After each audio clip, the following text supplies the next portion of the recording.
Man, this is some bullshit.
As a kid, I loved toys. You know, I couldn't wait for birthdays and Christmas to come around each year to see what's inside those boxes and underneath all that cool wrapping. And waiting by the mailbox each year to get that Sears Christmas catalog, and the toy section of that was like a Bible to me. With all the colorful layouts of action figures and vehicles and play sets. Trips to the mall were exciting too. Hoping that if I was good, my parents would take me to KB Toys, because almost every mall had a KB Toys. Toys R Us, man, that was like a church where all my allowances and good behavior ended up. Life was good as a kid. But then,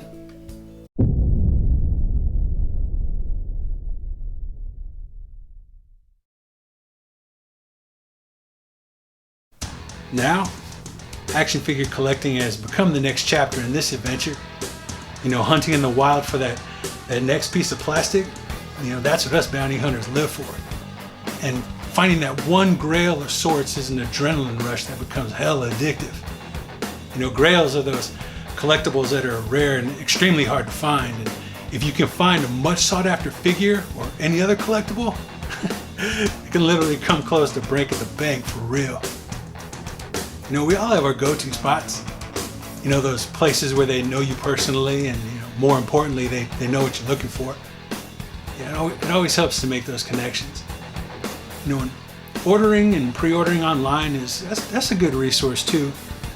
But I don't think anything gets the blood pumping more than going out in the wild and finding those rare gems where you can. That's dope. That's money.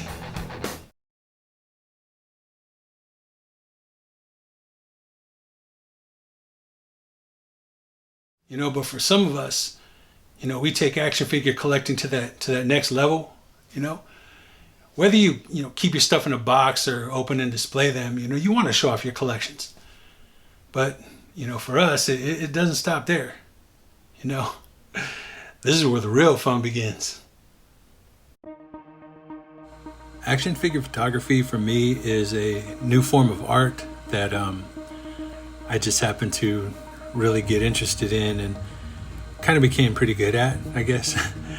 I like to take a lot of my figures and pose them and try to get the right lighting for them, and get a good position so I can take some good pictures of them before I add the flavoring to it. So I use my iPhone because it takes pictures in pretty good high quality, high res. So it's just about getting the right angles and once again in the right lighting, because I think lighting sells the picture. And then after I download my photos onto my computer in Photoshop and size them up, get them a good size against a good background, and clean them up with the eraser tool, make sure the edges are smooth, and That can take a long time, man. I mean, it can take hours sometimes. You want to get it really perfect. Then I like to add some kind of background effects to really sell the picture. In this case, I use lightning, a lightning PNG mixed with some rain. Added some fog or some smoke in it.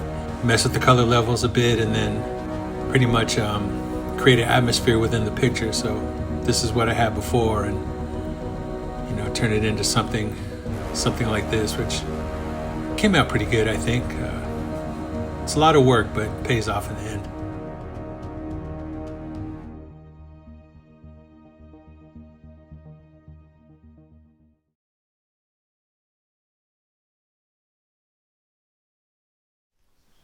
I think each of us collectors and photographers have a central theme we focus on, and maybe a particular character.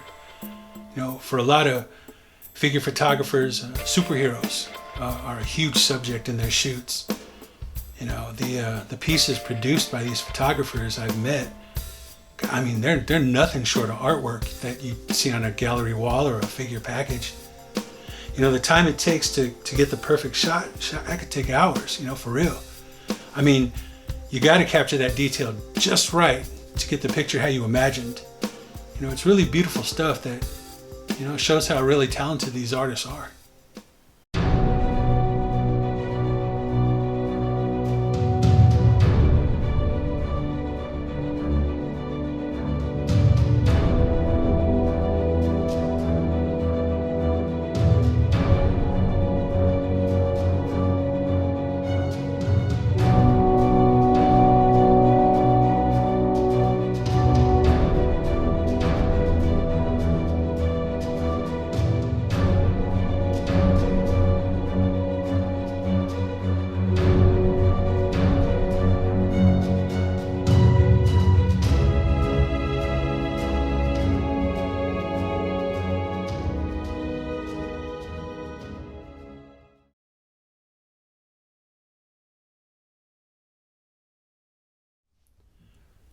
Being an independent filmmaker, that's a dream come true.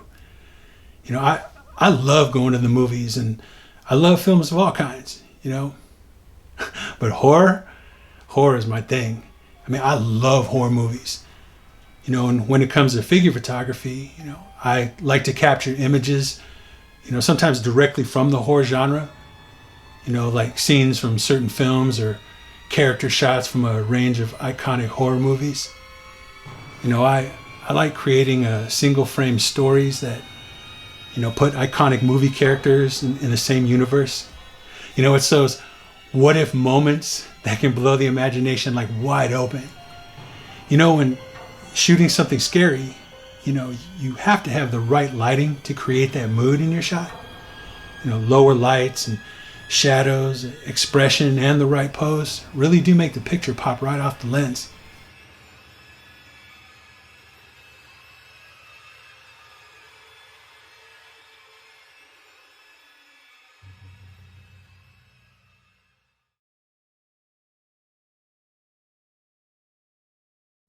I think one of my favorite subjects to shoot is a predator.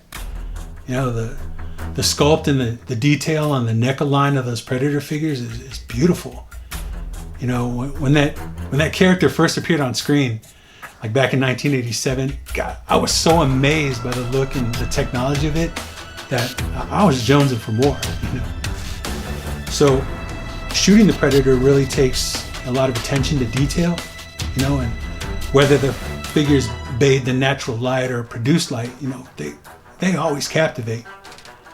And the way that other figure photographers shoot the predator that's mad impressive.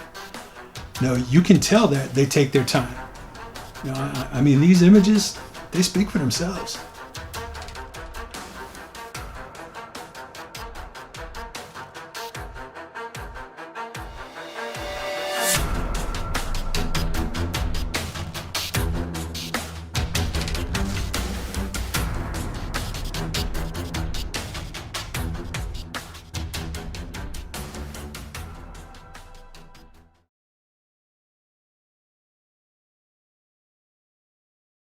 One of the most influential films that came out of my generation was Star Wars, and for many generations to follow.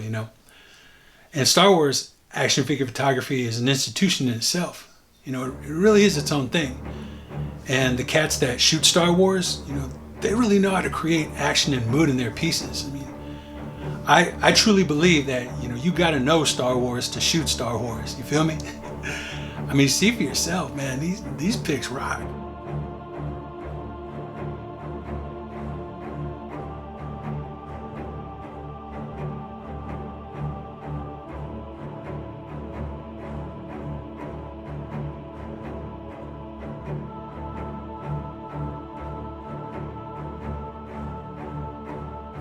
The setups, the lighting, and the action puts you into that universe where many of us imagined ourselves as kids.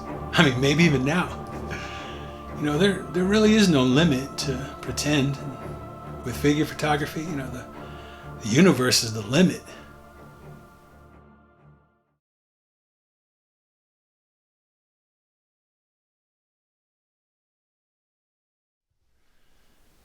You know, action shots are fun, yo. You know, I'm a big fan of fight scenes and gun battles and sword fights, all of that. You know, when shooting an action scene, you got to make sure everything is in its right place.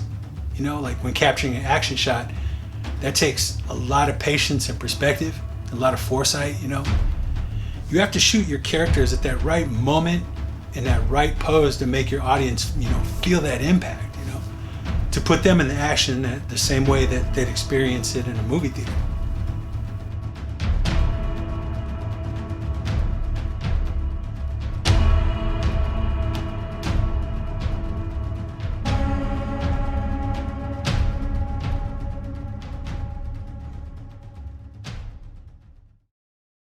I met one cat that reminds me of a combat photographer. You know, I mean, this guy, he literally puts you in the battle with the images that he captures. You know, his setups are so hyper real that, you know, they literally put the viewer into that hostile environment.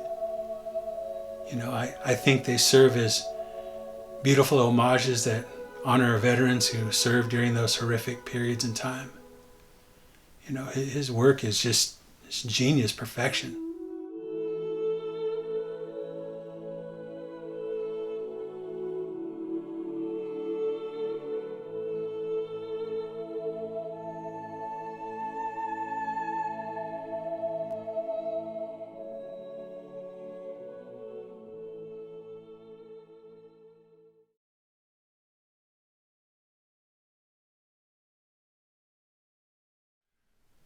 You know, action figure photography really is an art medium that, you know, I feel is a voice that tells a big story in a single frame. You know, and the story is multifaceted, you know, depending on the photographer's and viewer's perspective. You know, and it don't take much to execute that. You know, like any art medium, you can't really judge it because each artist's vision is different. You know, the platform is open for anyone, you know, willing to demonstrate their talent, right? And it doesn't take much to showcase that talent. I mean, if you have a camera, no matter if it's an iPhone or, you know, a big professional camera, an action figure or several, and an imagination, man, you'd be surprised what stories you can create. You know, there really is no limit to imagination. You know, you open that up, there's no telling where it can go.